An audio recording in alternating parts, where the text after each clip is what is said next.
एक पहेली है या फिर ये कहो रीजनिंग का एक सवाल है। एक चोर दुकान से 100 रुपए चुरा लेता है और बाद में उसी दुकान पर जाता है और 100 रुपए देकर 70 रुपए का सामान ले लेता है। बदले में दुकानदार उसको 30 रुपए और दे देता है। 100 रुपए दिए थे दुकानदार को, 70 रुपए का सामान लिया और 30 रुपए वापस ले लिए। तो बताइए दुकानदार को टोटल कितने रुपए का नुकसान हुआ है? पहेली है या ये कहो रीजनिंग का एक सवाल है।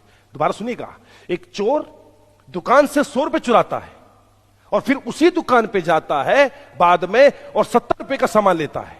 100 रुपए देता है, 70 का सामान लेता है, 30 रुपए और लेके आ जाता है। तो कुल मिला के दुकानदार को कितने रुपए का नुकसान हुआ? 99% बच्चे इसको गलत बताएंगे। आपका क्या जवाब रहेगा, मैं देखता हूं।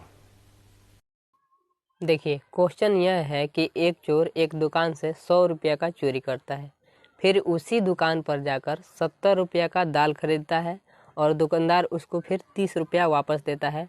तो कुल मिलाकर दुकानदार को कितना का घाटा हुआ यह बताना है। तो आइए बताते हैं। देखिए, क्वेश्चन यह था कि एक चोर एक दुकान से 100 रुपया का चोरी करता है और फिर उसी दुकान से 70 रुपया का जाकर उसी पैसे से 70 रुपया का दाल खरीदता है और 100 टकिया जब देता है तो दुकानदार उसको 30 रुपया वापस कर देता है। तो देखिए, पहले तो उसने 100 रुपया चोरी किया उसी दुकान से, तो दुकान वाला कितना का घाटा में गया? 100 रुपया का घाटा में गया।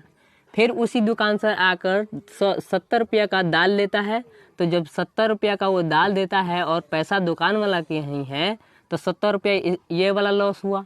फिर 30 रुपया दुकान वाला फिर वापस कर रहा है और पैसा और सामान उसी का, तो फिर 30 रुपया ये वाला इसको लॉस हो रहा है यानी घाटा हो रहा है।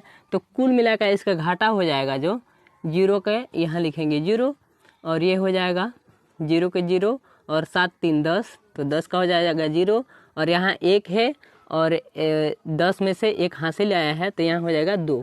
यानी दुकानदार जो है ना कुल मिलाकर 200 रुपये के घाटा में जाएगा। कैसे? तो देखिए, 100 रुपया पहले उसने चोरी किया, फिर पैसा दुकाने वाला का और फिर उसी से 70 रुपया का दाल खरीदा, फिर दुकान वाला उसको उसी 100 रुपया में से 30 रुपया वापस कर दिया। तो पैसा भी उसी का, सामान भी उसी का और सब कुछ 30 रुपया वापस भी कर दिया। तो इसको घाटा कितना का हो रहा है? 200 का घाटा हो रहा है। बहुत सारे लोग इसका गलत जवाब देंगे, कहेंगे कि 100 रुपया हुआ है। तो नहीं, इसका सही आंसर जो होगा ना 200 रुपया का लॉस में यानी 200 रुपये का घाटा में गया है।